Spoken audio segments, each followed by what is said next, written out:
सभी का study copies पे स्वागत है। यहाँ हम बात करेंगे ईस्ट इंडिया कंपनी और बंगाल के नवाब के बारे में। मॉडर्न हिस्ट्री की तीसरी क्लास है, इससे पहले 2 क्लासेज हो चुकी हैं। मीडिएवल हिस्ट्री की सारी क्लासेज कंप्लीट हो गई। घटना चक्र की प्लेलिस्ट बना दिया गया है, जाकर के आप देख सकते हैं। एपीएस शॉर्ट हैंड जो है क्लासेज चल रही हैं, जाकर के ज्वाइन कर सकते हैं अपन निजी सचिव के लिए जो भी शॉर्ट हैंड सीखना चाहते हैं। ठीक, प्लेलिस्ट बना हुआ है शॉर्ट हैंड का। ये सारी चीज़ें हैं और यहाँ पर ये तीसरा लेक्चर है। चलिए शुरू करते हैं। मुगल सम्राट द्वारा स्वतंत्र रूप से नियुक्त बंगाल का अंतिम गवर्नर मुर्शीद कुली खान था। देखिए, मुगल सम्राट आपके कौन थे? सबसे पहले मुगल सम्राट कौन थे? तो आपके बाबर थे। 1526 में होता है पानीपत, किसके? बाबर और इब्राहिम लोदी के बीच में। कौन जीतता है? बाबर जीत जाते हैं। तो वहीं से मुगलिया सल्तनत चालू हो जाती है। तो मुगल सम्राट किसके द्वारा? औरंगजेब के द्वारा। औरंगजेब के द्वारा मुर्शीद कुली खान को बंगाल का दीवान घोषित किया गया था। मुगल सम्राट द्वारा स्वतंत्र रूप से नियुक्त बंगाल का गवर्नर, मतलब औरंगजेब जो थे, औरंगजेब के द्वारा जो है इन्हें दीवान घोषित कर दिया गया था बंगाल का। ठीक, औरंगजेब के द्वारा इन्हें दीवान घोषित कर दिया गया। लेकिन ये बाद में क्या बन जाते हैं? स्वतंत्र रूप से अपने आप को स्वतंत्र वो कर देते हैं कि हम स्वतंत्र हो चुके हैं, हमारा पूरा शासन सिस्टम है, हम किसी के अंडर वंडर काम नहीं करेंगे, मतलब बगावत कर देते हैं। तो ये 1700 में इन्होंने आपके 1700 में औरंगजेब ने इन्हें बनाया था।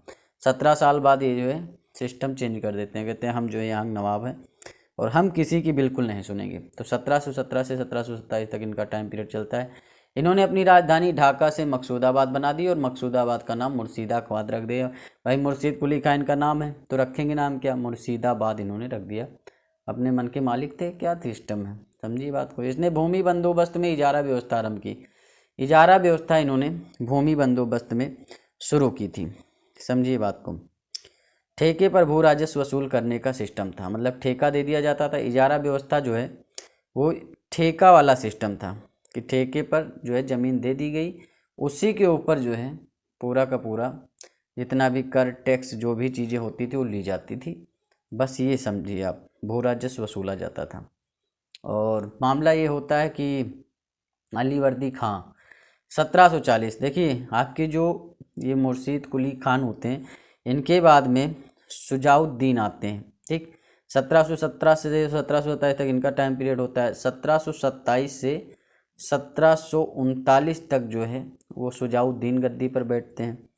ठीक, शुजाउद्दीन के बाद में सरफराज खान आते हैं और सरफराज खान के बाद में आपके नवाब बनते हैं अलीवर्दी खान। अलीवर्दी खान जो होते हैं, देखिए शुजाउद्दीन के बेटे थे आपके सरफराज खान और सरफराज खान के बेटे थे आपके अलीवर्दी खान। तो अलीवर्दी खान जो है गद्दी पर बैठते हैं और ये कहते क्या हैं, ये मेन है इनका। ज़्यादा कुछ क्वेश्चन आता नहीं, बस देखिए क्वेश्चन कैसे आता है इसी के ऊपर आपको ध्यान देना है। ज़्यादा इधर उधर की बातें नहीं सोचनी। आपको जो है हिस्ट्री में मास्टर नहीं बनना, जियोग्राफी में मास्टर नहीं बनना, पॉलिटी में मास्टर नहीं बनना। जो क्वेश्चन आते हैं उस पर ध्यान दीजिए। क्वेश्चन यही आता है कि यदि उन्हें ना छेड़ा जाए तो वे शहद देंगी और ये छेड़ा जाए तो वे काट काट कर मार डालेंगे। ये किसने कहा? अलीवर्दी खान ने कहा। ठीक, अलीवर्दी खान ने कहा कि यदि उन्हें ना छेड़ा जाए, किसे? अंग्रेज को, तो वे शहद देंगी। अब शहद देंगी मतलब फीमेल बना दिया इन्होंने अंग्रेजों को। तो यही सिस्टम है कि शहद देंगी और यदि छेड़ा जाए तो काट काट कर मार डालेंगे। तो ये इन्होंने कहा था। ये क्वेश्चन बहुत बार आ चुका है, पीसीएस प्री में आ चुका है, तो ये याद रखिए। इसकी मृत्यु के बाद इसका पुत्र दोहित्र था सिराजुद्दौला। सिराजुद्दौला जो था इनका पुत्र दोहित्र था। दोहित्र मतलब समझते हैं? पुत्री होती है, पुत्री का पुत्र था ये। कौन? आपका सिराजुद्दौला जो था, इनकी बेगम थी, मतलब इनकी बेगम कह रहे हैं अमीना बेगम। अमीना बेगम इनकी पुत्री थी। किसकी? अलीवर्दी खान की। अमीना बेगम के पुत्र थे। तो सिराजुद्दौला की माता जी का नाम अमीना बेगम था। तो सिराजुद्दौला जो है वो करते क्या हैं, बहुत बड़ा कांड कर देते हैं। कौन सा कांड कर देते हैं चलिए बताते हैं हम। ये 20 जून 1756 को एक घटना घटती है। उस घटना का नाम होता है आपका कौन सा? ब्लैक होल की घटना। ब्लैक होल की घटना कब घटती है? 20 जून 1756 को। ये आपको याद रखना है। ठीक, इसमें होता क्या कि J.Z. हॉलवेल एक अंग्रेज होता है, वो बच जाता है और बच जाता है तो जाता है रॉबर्ट क्लाइव को बताता है कि ऐसा ऐसा है। इस आदमी ने बहुत ख़राब काम किया। 18 फीट लंबा एक कमरा था, 14 फीट 10 इंच चौड़ा एक कमरा था, उसमें हम 146 लोगों को बंद कर दिया। जेजेड हॉलवेल 23 लोगों के साथ बच जाता है। 146 लोग होते हैं। आप ही सोचिए, 18 फीट का लंबा कमरा है, आप खुद 5.5 फीट के हैं, आपकी लंबाई 5.5 फीट 6 फीट होगी ना, तो अगर 6 त्रिक 18 मतलब 3 आदमी आप लिटा दीजिए, और इधर से 1.5-2 आदमी 2 लिटा दीजिए बस। तो इतना सा कमरा था, उसमें 146 लोगों को जो है बंद करवा दिया। किसने? सिराजुद्दौला ने। और उसी में जो है 23 लोग बच के आते हैं, 123 लोग मर जाते हैं। तो ये घटना किस नाम से प्रसिद्ध हुई? ब्लैक होल नाम से प्रसिद्ध हो जाती है। इसके समकालीन इतिहासकार जो थे गुलाम हुसैन, उन्होंने अपनी पुस्तक सियार उल मुतखेरिन में इसका कोई उल्लेख नहीं किया है। ये किताब आपको याद करनी पड़ेगी भाई, आरू देने जा रहे हैं तो याद करनी पड़ेगी। इससे नहीं, घटना चक्र में उल्टी सीधी कोई बात नहीं लिखी हुई है। ये भारतवर्ष में ब्रिटिश साम्राज्य का संस्थापक जो माना जाता है वो रॉबर्ट क्लाइव को माना जाता है, जिसने प्लासी के युद्ध के किया 23 जून 1757 को। 23 जून 1757 को जो है प्लासी का युद्ध होता है। एक साल पहले ही 20 जून 1756 को सिराजुद्दौला ब्लैक होल की घटना करते हैं। तो एक साल बाद वो जो है कहता है कि अब लो प्लासी का युद्ध हो जाता है। तो प्लासी का युद्ध होता है तो सिराजुद्दौला की उसमें हार हो जाती है, क्योंकि इनका जो सेनापति होता है मीर जाफर, वही इन्हें धोखा दे देता है। दूसरी बात होती है कि रॉबर्ट क्लाइव बहुत बुद्धिमान और चतुर व्यक्ति होता है। और पहले तो मानिक चंद जो होते हैं कलकत्ता के, उनको साधता है, उनके द्वारा संधि करता है, सिस्टम बनाता है पूरा। और उसके बाद में ये पहुंचता है कहाँ? एक धनी व्यापारी होता है अमीन चंद के माध्यम से बहुत सारे लोगों को साधता है, रिश्वत देता है। किसको?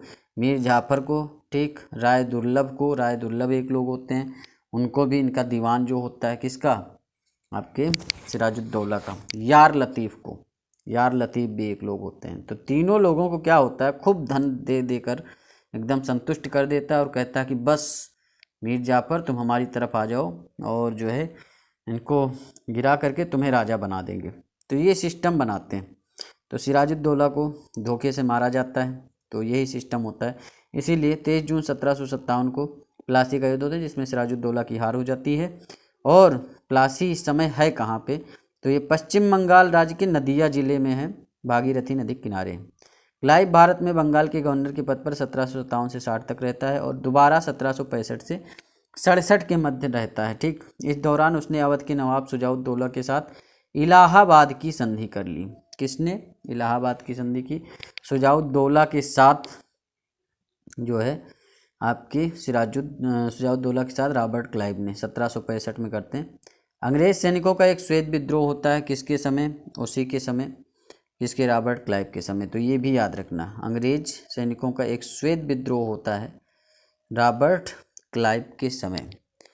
क्लाइव द्वारा होता क्या है कि श्वेत विद्रोह होता इसलिए है कि सारी चीज़ों पर पाबंदी लगाई जाती है कि गिफ्ट मत लो, ये मत लो, वो मत लो, सारी चीज़ें बंद कर दी जाती हैं अंग्रेज़ों की।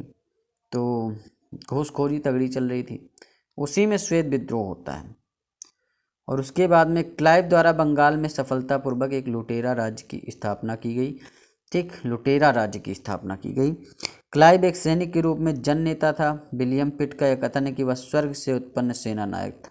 कितनी बड़ी जो है उपाधि इसे मिली थी, इस स्वर्ग से उत्पन्न सेना नायक किसे कहा जाता है? तो बस आप लगा देंगे टिक, किसको? सिराजुद्दौला, उसको, रॉबर्ट क्लाइव को। अली वर्दी खान के उत्तराधिकारी नवाबों में मीर कासिम थे, जो 1760 से 63 तक सबसे योग्य था। मीर कासिम पूर्णिया तथा रंगपुर के फौजदार के रूप में वह अपनी योग्यता पहले ही दर्शा चुका था और वह अपनी राजधानी मुर्शिदाबाद से मुंगेर ले आया। कौन? आपका मीर कासिम। संभवतः वह मुर्शिदाबाद के षड्यंत्र में वातावरण तथा कलकत्ता से दूर रहना, वह जानता था कि मुर्शिदाबाद में बहुत षड्यंत्र चल रहा है, भाई अंग्रेज चारों तरफ से बिखरे हुए हैं, वो कहीं मौका नहीं देते हैं। तो उसने क्या किया कि मुर्शिदाबाद से मुंगेर अपनी राजधानी स्थानांतरित कर ली। किसने? मीर कासिम ने। ये क्वेश्चन बहुत बार आया हुआ है, तो याद रखना मीर जाफर और मीर कासिम में अंतर है। मीर आगे लगा हुआ है, लेकिन जाफर और कासिम क्या करता है? मुर्शिदाबाद से मुंगेर ले आता है ताकि अंग्रेजों का हस्तक्षेप अधिक ना हो। मीर कासिम ने सेना का संगठन यूरोपीय पद्धति पर करने का निश्चय किया। इसके द्वारा मुंगेर में तोपें और तोड़ेदार बंदूकें बनाने की व्यवस्था की गई। इसके अतिरिक्त मीर कासिम राज्य की आर्थिक स्थिति को भी सुधारने के लिए प्रयत्नशील रहा। लेकिन अंग्रेज तो देख ही रहे थे कि ये क्या कर रहा है भाई, ये हम ही लोगों को ऊपर चढ़ना चाहता है, मतलब हम ही को मारना चाहते हैं, तो अंग्रेज कुछ ना कुछ तो करेंगे। तो जिन अधिकारियों ने गबन किया था उन पर बड़े बड़े जुर्माने लगाए गए, कुछ नए कर भी उसने लगाए। 22 अक्टूबर 1764 को अंग्रेजों ने मीर कासिम, अवध के नवाब शुजाउद्दौला तथा दिल्ली के मुगल सम्राट शाह आलम द्वितीय की सम्मिलित सेना को बक्सर के युद्ध में पराजित किया। अब मीर कासिम ने सबको एकत्रित किया, अवध के नवाब को, दिल्ली के मुगल सम्राट शाह आलम को, और 1764 में होता है आपका बक्सर का युद्ध, जिसमें क्या होता है मीर कासिम और तीनों सेनाओं की बहुत भयंकर वाली हार होती है और ये निश्चित हो जाता है कि भारत अब अंग्रेज़ों का गुलाम बन के रहेगा। तो वही सिस्टम हो गया। प्लासी के युद्ध से क्या हुआ, शुरुआत हो गई और बक्सर में एकदम कन्फर्म हो गया। इस युद्ध में अंग्रेज़ों की कमान जो थी मेजर हेक्टर मुनरो के हाथ में थी। ये क्वेश्चन भी आया कि जो बक्सर का युद्ध हुआ था उसमें कमान किसके हाथ में थी, तो मेजर जो हेक्टर मुनरो थे उनके हाथ में। और इस समय जो बंगाल के गवर्नर थे वेंसी टार्ट थे, ये भी याद रखना, ठीक। 1764 में वेंसी, 1765 से 67 में तो रॉबर्ट क्लाइव फिर से आ जाते हैं, ठीक। 1757 से 60 तक वो रहते ही हैं, ठीक। 1757 से 60 तक वही रहते हैं और 65 से 67 तक रहते हैं और इस समय वेंसी टार्ट रहते हैं। तो ये समझिए हेक्टर मुनरो जो है इस युद्ध का प्रमुख वो था। भारत में अंग्रेजों को चुनौती, इस युद्ध के परिणाम प्लासी के निर्णय पर मोहर लगा दी। भारत में अब अंग्रेजों को चुनौती देने वाला कोई दूसरा था ही नहीं, क्योंकि सब समझे इन्हें हराना मुश्किल है, नामुमकिन है। इलाहाबाद तक का प्रदेश अंग्रेजों के अधिकार में आ गया। जो इलाहाबाद तक का प्रदेश था वो अंग्रेजों के अधिकार में आ गया, क्योंकि भाई तीनों सेनाओं को, अवध के नवाब शुजाउद्दौला, ठीक, सब इलाहाबाद की संधि भी होती है 1765 में, समझिए बात को। दिल्ली विजय का मार्ग खुल गया। बक्सर का युद्ध, भाई शाह आलम भी हार गए ना, तो बक्सर का युद्ध भारतीय इतिहास में निर्णायक सिद्ध होता है। बक्सर के युद्ध के समय बंगाल का नवाब जो था मीर जाफर था, दिल्ली का शासक शाह आलम था और आपके शुजाउद्दौला थे आपके अवध के नवाब। इलाहाबाद की दूसरी संधि 16 अगस्त 1765 को होती है, ठीक। 16 अगस्त 1765 को इलाहाबाद की, देखिए दो संधियाँ होती हैं, एक 12 अगस्त को होती है, ठीक, 12 अगस्त 1765 और एक होती है 16 अगस्त 1765। तो इसमें क्या होता है, शाह आलम को अंग्रेजी संरक्षण में ले लिया गया तथा उसे इलाहाबाद में रखा गया। इलाहाबाद तथा कड़ा जो कि आपके प्रतापगढ़ के पास पड़ता है, कि जो क्षेत्र नवाब ने छोड़ दिए थे शाह आलम को मिले। भाई नवाब ने जो क्षेत्र छोड़ दिए उसे मिले। 12 अगस्त 1765 की संधि के अनुसार जो है मुगल बादशाह शाह आलम द्वितीय ने कंपनी को बंगाल, बिहार और उड़ीसा की दीवानी स्थायी रूप से दे दी। जो 12 अगस्त की संधि हुई उसमें कहा कि ऐसा है, बंगाल, बिहार और उड़ीसा की दीवानी आपको दी जाती है। इस समय Robert Clive east India company का बंगाल का गवर्नर था। जब आपकी इलाहाबाद की संधि होती है तो उस समय कौन गवर्नर था, आपका जो है रॉबर्ट क्लाइव था। लेकिन जब बक्सर का युद्ध होता है तब वेंसी टार्ट होता है, हेक्टर मुनरो के हाथ में कमान होती है। प्लासी के युद्ध में आपका जो है रॉबर्ट क्लाइव के हाथ में कमान होती है और वही गवर्नर होता है। तो ये सब चीज़ें याद रखना, क्वेश्चन आते हैं। इसी समय बंगाल में द्वैत शासन की शुरुआत हो गई, ठीक। द्वैत शासन की शुरुआत भी इसी समय हो जाती है 1765 में। द्वैत शासन मतलब दोहरा शासन, दोहरा शासन मतलब जो है कुछ चीज़ें आपके वहाँ के गवर्नर लगाएंगे, कुछ चीज़ें जो हैं जो आपके नवाब हैं वो लगाएंगे। बंगाल के लिए मोहम्मद रजा खान तथा बिहार के लिए राजा सिताब राय की नियुक्ति की गई। जो बंगाल के उपदीवान हुए कौन हुए, मोहम्मद रजा खान कंपनी के द्वारा, और बिहार के जो हुए राजा सिताब राय हुए। शाह आलम द्वितीय का संपूर्ण जीवन जो था आपदाओं से ग्रस्त रहा। जो आपके शाह आलम द्वितीय थे उनका पूरा जीवन जो है क्या रहा, आपदाओं से ग्रस्त रहा तथा उसे अंधा कर दिया गया, मतलब उसे लास्ट में अंधा कर दिया जाता है। शाह आलम द्वितीय के समय 1803 ईस्वी में दिल्ली पर अंग्रेजों का अधिकार हो जाता है। शाह आलम द्वितीय तथा उसके दो उत्तराधिकारी अकबर द्वितीय 1806 से 37 तक और बहादुर शाह द्वितीय जो कि जिन्हें रंगून भेज दिया जाता है 1837 से 57 इनका टाइम पीरियड चलता है।